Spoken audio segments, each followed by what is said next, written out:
Welcome to Spotlight. I'm Ryan Gertzma. And I'm Liz Wade. Spotlight uses a special English method of broadcasting. It is easier for people to understand no matter where in the world they live.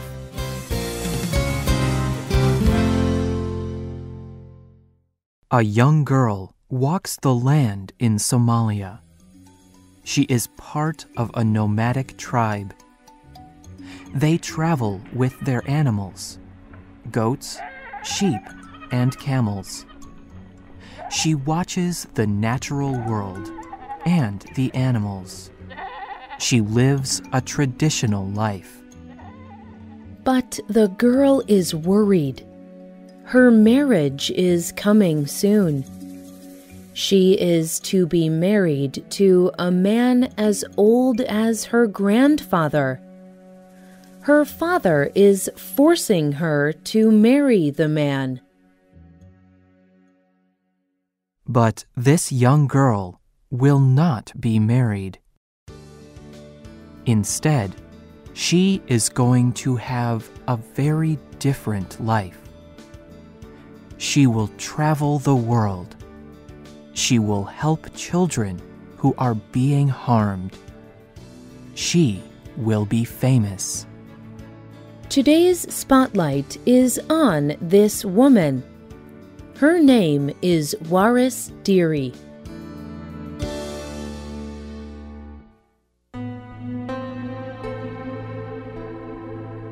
The name Waris means desert flower. A desert flower can live and grow where nothing else can. It can survive bad times with no water. It flowers again when it has water. This name describes Waris Dirie well. She has survived many bad times and situations.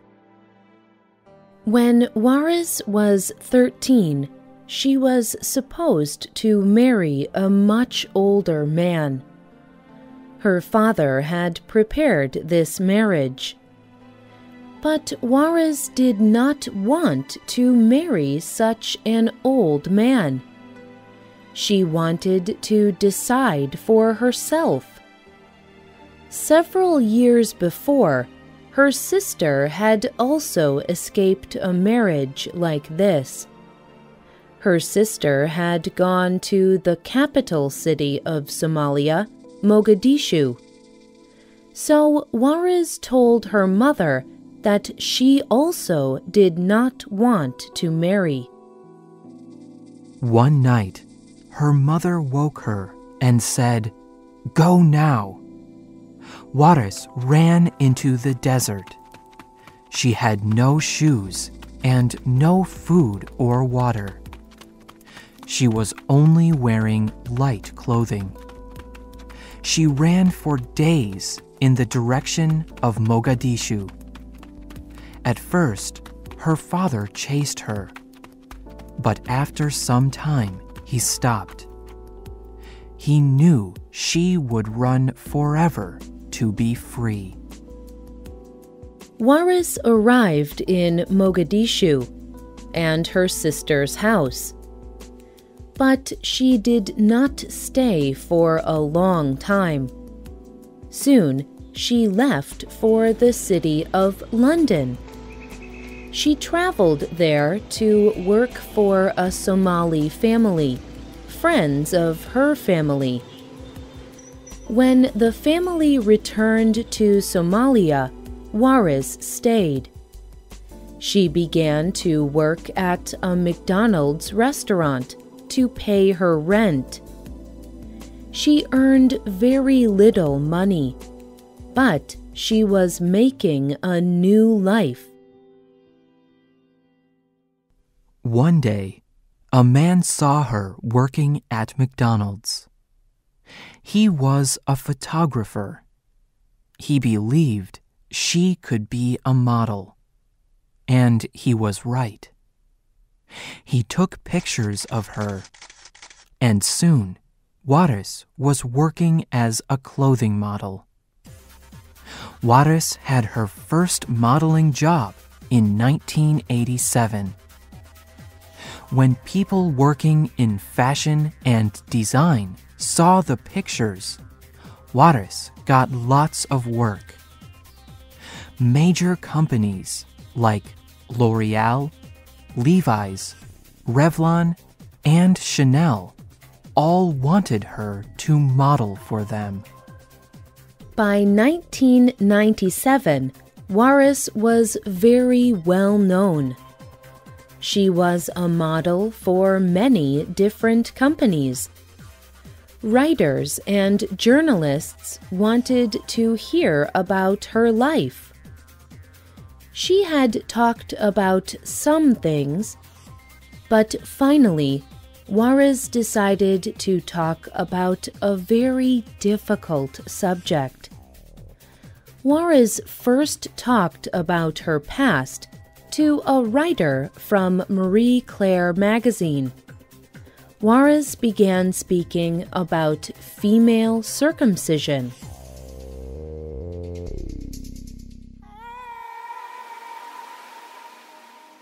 The World Health Organization estimates 150 million women are affected by female circumcision.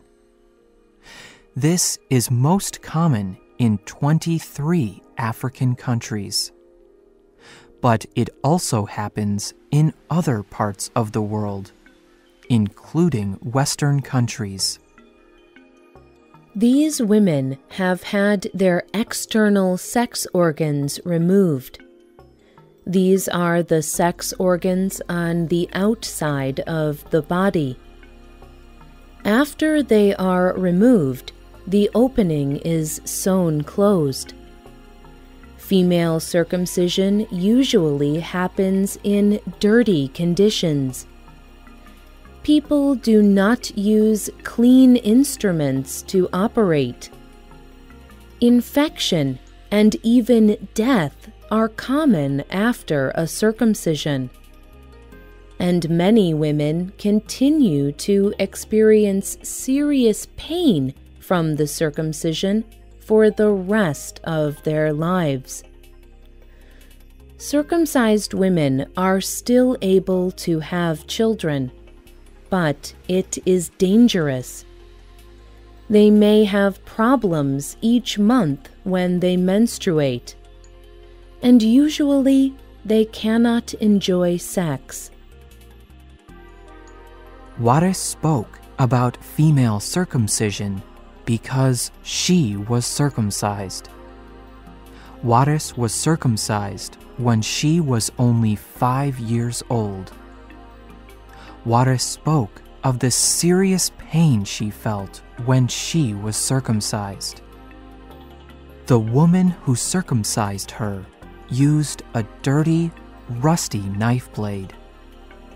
Waris did not get any medicine for pain.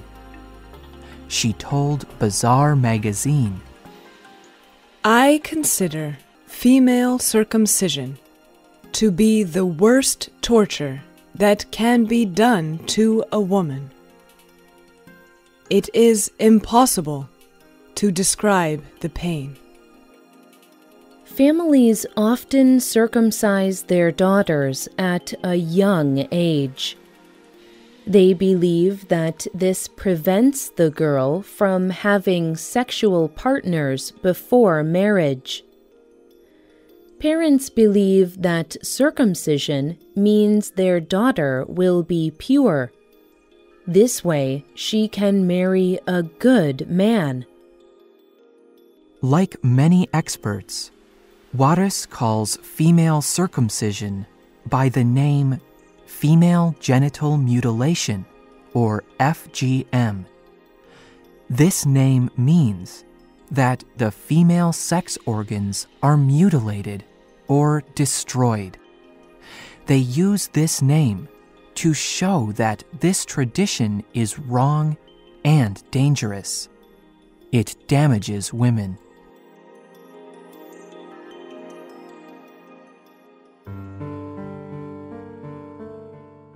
People all around the world heard about female circumcision because of Waris Dirie. She shocked the world by speaking about how common circumcision is. The United Nations appointed Waris Dirie an ambassador. She now travels the world talking to politicians, writers, famous people, and health organizations. She speaks about the danger of female circumcision. Waris also started the Desert Flower Foundation. The foundation concentrates on telling people about the dangers of female circumcision. Many poor communities do not know how dangerous it is. People do not know the problems it can cause women. The foundation also helps victims of female circumcision. It provides for a healing operation if the victim would like it. The foundation also provides mental and emotional help to women. They train women to prevent female circumcision in their own communities. Waris told the BBC, "You deal with what you have experienced. You make the best of it. For me, the Desert Flower Foundation is the best I can do." In 1998, Waris wrote a book called Desert Flower. She told her story of struggle, success, and help. Her book, Desert Flower, was a bestseller. Millions of people bought the book. It was also made into a movie. Waris did not see any of the film until it was complete. Her life had been very difficult, but it was much different now. However, the pain of her childhood was still real. She told Bazaar magazine, "I was moved and shocked when I saw my childhood as a film. It brought back all the memories." At the age of 13, Waris Dirie could not have imagined the life she has now. Now, Waris Dirie, the desert flower, has flowered from her difficult past. The writer of this program was Johanna Poole. The producer was Michio Ozaki. All quotes were adapted and voiced by Spotlight. You can find our programs on the internet at www.radioenglish.net. This program is called The Desert Flower, Waris Dirie. We hope you can join us again for the next Spotlight program. Goodbye.